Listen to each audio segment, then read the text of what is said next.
Koppel, host of the Time for Coffee podcast, where you get firsthand career advice into the jobs and industries that interest you the most. And before we start today's show, I have a quick favor to ask you. If you haven't already, I'd be incredibly grateful if you give us a rating and a review on iTunes. And if you're like me, you need to do it now because you'll forget later and because it's the best way to help others who may be in search of career advice to find this free resource. So press pause if you haven't done it and do it right now. I'll wait. Thanks so much and enjoy today's show. Hey there, Java Junkies. Welcome to another K-Cup mini episode of Time for Coffee. By the way, K-Cups come in 3 sizes, single, double, and triple shots, or roughly 1 minute, 5 minutes, or 10 minutes in length. So if you don't have time to throw back an entire caffeinated career conversation, these K-Cup mini episodes of T4C can give you a quick caffeinated fix, whether you're on the go or you only have a few minutes to binge. So grab your mug and take a chug, because it's time for a caffeinated career triple shot K-Cup with my guest, Kara Goldin. What was your first role at AOL, Kara? And you eventually made it, of course, to Vice President of E-commerce and Shopping, but where did you start? Yeah, well, when I moved, I met my husband in New York and we moved out to San Francisco. He actually wanted to do technology law. And so that's what pulled us out to San Francisco. It's funny, I remember thinking, I always believed in brands. I believed that if you found a brand that you enjoyed, that you wanted to use the products or the services, there had to be people there that would gel with you in some way. So the only brand that I thought of when I thought about San Francisco was Apple. I had an Apple computer when I was in college in all of my journalism classes. I had read everything I could read about Steve Jobs. So ideally, I wanted to get a job with Apple. But unfortunately, they were based in Cupertino. Driving from San Francisco, where I was living, to Cupertino is about 100 miles. And I thought, that's probably not going to be doable. Maybe one day, but not every day. As I was doing research for trying to figure out whether or not I could work at Apple, did they have any offices closer to San Francisco? That's when I stumbled upon the startup that was incubated inside of Apple called To Market. That's where that actually came in between CNN and America Online. This idea was actually incubated by Steve Jobs inside of Apple. They were taking graphics from retailers and putting them on this disc. And Steve said, all you have to do is tell the consumer to put it in a machine. And what will happen is that the consumer will upgrade their machine. The graphics will actually load onto the hard drive. The consumer doesn't need to know all the technology behind it. It just will happen. While things like dial-up were trying to get faster, it would be a dream to have the connection that we have today. We didn't have that. The days were, if your brother in the next room picked up the phone or your roommate, then you'd be disconnected from your computer. You never could get graphics across a machine. And while I was reading about this company, I saw that they were based in San Mateo, which wasn't inside of San Francisco, but it was slightly closer. So I thought, I'm going to pick up the phone and call the person who's quoted in the article. So I did that. He said, what have you been doing in New York? And I said, I just moved here. I'm fascinated by your company. I was at CNN and I just left and I moved out here, and I might stay at CNN in one of their satellite offices. But I think more than anything, I'm trying to figure out what's next. And he said, why don't you come down for coffee? He said, I'd love to hear about your experience in working at CNN. The first question he asked me was, what was Ted Turner like? What's it like working for an entrepreneur who has a vision for making big things happen when they're not happening yet? I said, I was going to ask that question. That's what I wanted to know. You had worked at Apple for Steve Jobs, and I'm so curious, like, what was it like? It's funny because at the end of our coffee, that's when he said, we are trying to figure out how to make money on this product. It was a CD-ROM. It was called To Market. And I said, wait, you guys don't make money yet? I mean, this is crazy. This is all I've been hearing about at CNN, that everybody's interested in making money. And we were selling advertising and it was all about making money. And he said, no, we don't make money yet. And I said, how are you paid? And he said, well, we have investors and equity. And this whole new world was opened up for me.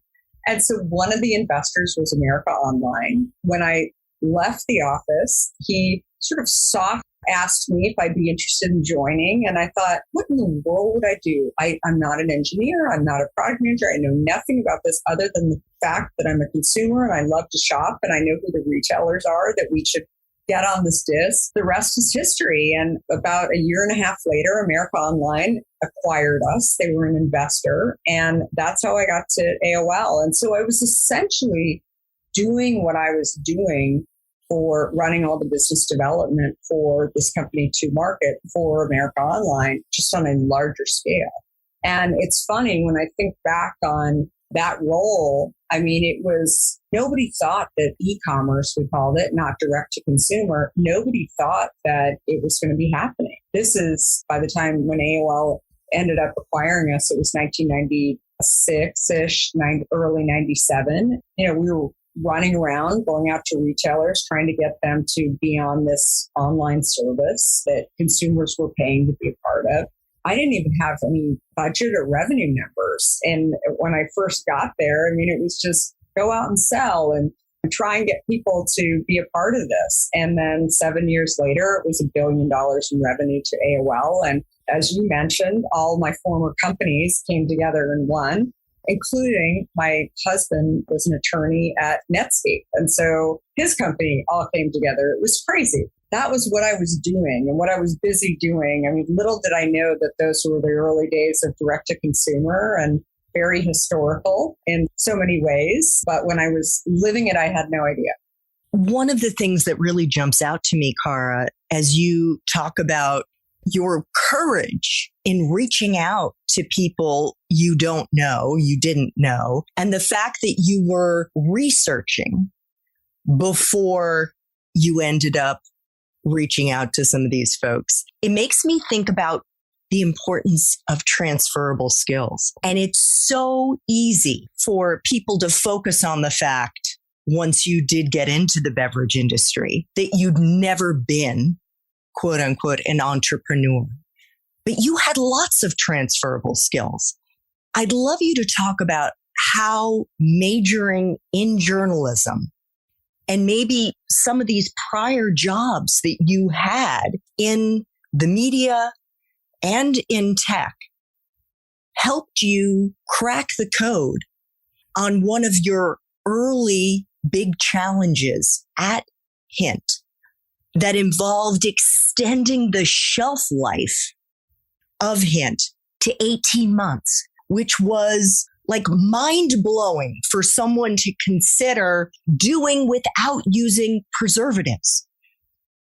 Yeah, it's as Steve Jobs used to say, the dots eventually connect. I mean, I think the tech industry, the world that I was living in that I didn't realize at the time, the interesting thing about tech is that you never hear the words, that's impossible. And when I got to the beverage industry, I kept hearing from people who had beverage experience when I wanted a product that didn't have preservatives in it. And I wanted to create that. And I would also hear not just from beverage entrepreneurs and executives, but also people who were actually producing the product. So co-packers, we might say that something's impossible, but it's usually because it just hasn't been done yet. And so in tech, you have this mindset that I think the reason why they never say it's impossible is that there's a recognition that goes on that things are possible. They just aren't being done quite yet. And I took that experience and that mindset and brought it in to what I was trying to do and started Can't. So even though I was surrounded by people who were living in their own box around this can't be done, coming from a different industry where I thought they might be right, but I might as well try. And what's the worst that could happen? I always viewed trying as something that could actually be a really great thing. There's a possibility that I could fail, but if I fail, then hopefully I'll learn some things along the way. Hopefully maybe I'll find some new interests. Maybe I'll meet some new people too. And I also always believed that I didn't want to be the best in the room. I still believe that, right? I think that there was always this thinking growing up, even especially in sports teams that I was a part of. I always valued when I wasn't the best one on the team, because I always thought that there was like a lot of pressure to be the best one. And instead, I wanted, especially when I was on teams like gymnastics teams or running teams, I wanted people to be better than I was at something because I could watch them and I could admire and I could learn from them and I could be inspired by them. And so I think that there was a lot of that thinking going on that sort of kept my curiosity going, and that I thought, I'm surrounded by so many people that know so much more than I do. And I think in many ways, coming from the tech industry where I felt like we were defining things, we were doing things that everybody viewed as impossible, and now they were possible, like direct to consumer, the early days of direct to consumer. I thought, it's time for me to go back down to the bottom. I don't really care about the title. I don't really care about those things. I want to go learn. And I stumbled into an industry that I knew nothing about, and I was amazed at the way that things were getting done, and I could learn a lot. Thanks for tuning in to this K-Cup mini episode of Time for Coffee. If you want to listen to our entire caffeinated career conversation, please check out the show notes for this episode. Thanks so much for listening to this latest episode of T4C. And if you're interested in learning more about my coaching services for confused college students and recent grads, feel free to check out the Time for Coffee website under the coaching tab at time4coffee.org or text me at 202-236-5712. That's 202-236-5712.